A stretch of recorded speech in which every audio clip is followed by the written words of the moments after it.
Hi guys! Essie, Caylee and I are teaming up for another Pocket Page Notebook YouTube hop, and this time we're joined by the lovely Johanna as well. So this is the 12 by 12 sketch that we've all used to create a page in our Pocket Page Notebooks, and if you want a copy of this sketch then head over to my Facebook page and you can get yourself a copy there. Now Michelle from the Stamp Spot has generously given us another discount code for you, so if you use the code PPNYT on any order of one or more Pocket Page Notebooks, you get a whopping $10 off.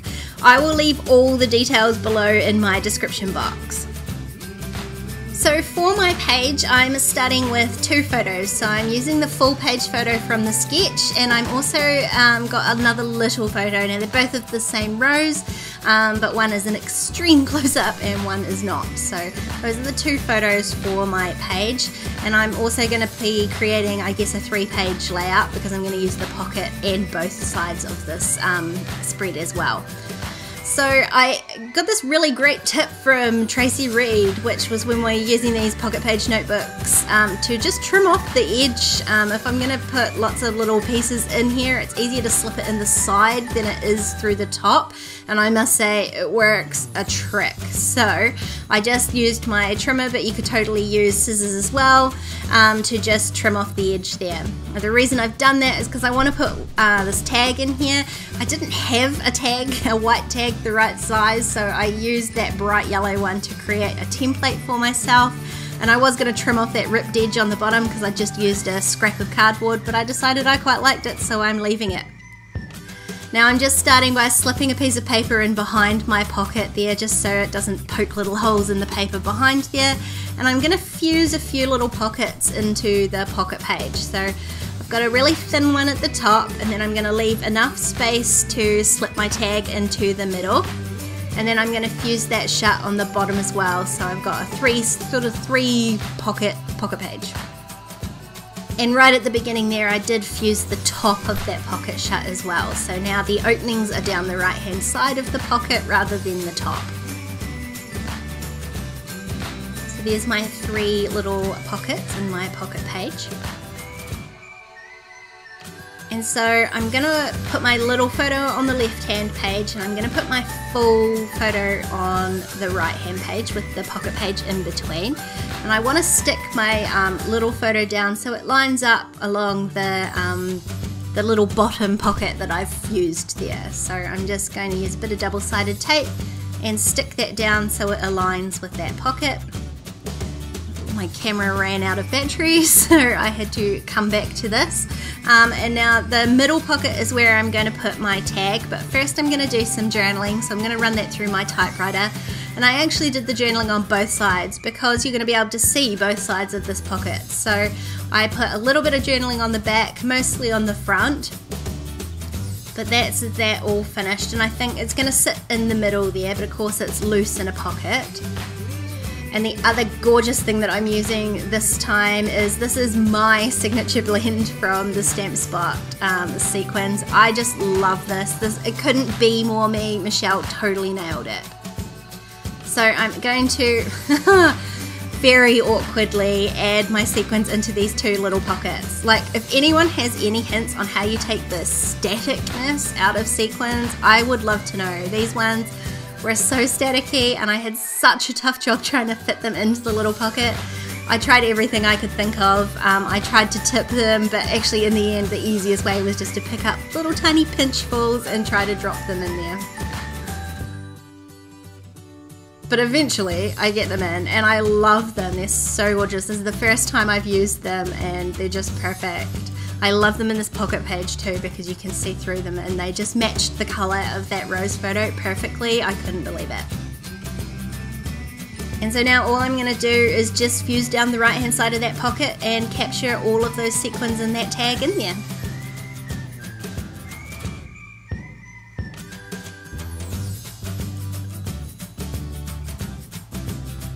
And once I sort of shuffle the sequins around a little bit, you can get the idea of what it was that I was going for rather than all stuck in the bottom corner. but I didn't like the way that the tag kept moving around. Like when I flip the page or when I shuffle the sequins, the tag moves and doesn't stay straight. So I'm just going to add a couple of staples with my tiny attacher, I think, just to keep it in the center and keep it straight.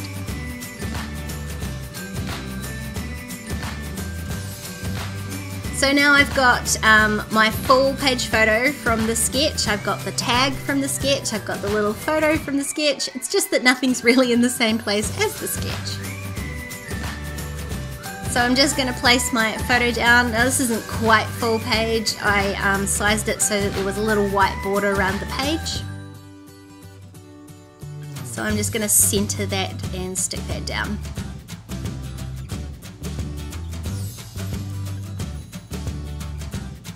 Now I'm going to carry on working on my left hand side, and I'm going to use a Grant Street Alpha from Caylee Stamps just to stamp out my title, which is very simple. I couldn't really think of anything to call it, and I don't know why I was grabbing my StazOn ink. I really wanted just the memento.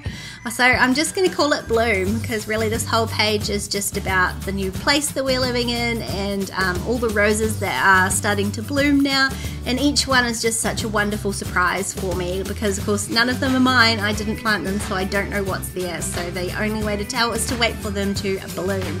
And this one so far is definitely my favourite with the pink and yellow. Shocking, I know. So I'm going to add some little tiny word stickers. They were in the sketch also, and I just picked out a couple that sort of matched the colours of my photo. Although I think I've mostly used all the good ones, so I did struggle trying to find a few that I liked. And I'm also going to add these sort of darker greyish warm brown ones as well, just to add a little bit of contrast. So I've just picked out 3, and I'm going to stick one of the peachy coloured ones and the dark one on this side. Change my mind about which dark one that's going to be. And then I'm going to add another 2 on the right hand side at the top, so it sort of draws your eye from the bottom left hand corner up to the top right hand corner. Now, just because I don't think this page has quite enough sequins on it yet, I'm going to use a little bit of multi-matte medium just to stick down some random sequins, almost like enamel dots. So I'm just using my tweezers, picking up individual sequins, dabbing them in a little bit of the medium, and then sticking them to the page. I really love the multi-matte medium for sticking down things like sequins because it does dry matte, like it says. So if any sort of squeezes out from underneath it, you can't actually see it. It sort of disappears into the page. So of course this is fun because I get to pick out all my favourite little sequins that are in there. So I love those tiny, tiny little neon coral hearts, and there's beautiful yellow flowers. So there's a whole pile of mixes. You can grab them at the Stamp Spot as well. I'll leave the link for those down below too. And then just to tie in the right hand side, I'm going to add a few over there as well.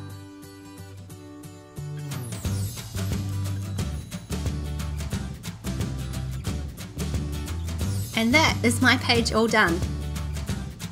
So do head over to the Stamp Spot and check out these pocket page notebooks, and don't forget that awesome discount code. And also don't forget to head over and check out the beautiful pages from Essie, Caylee and Johanna. I'll leave all of their links down below. If you want to keep watching, there's a couple more videos on screen. Don't forget to like and subscribe, and I'll see you next time. Bye!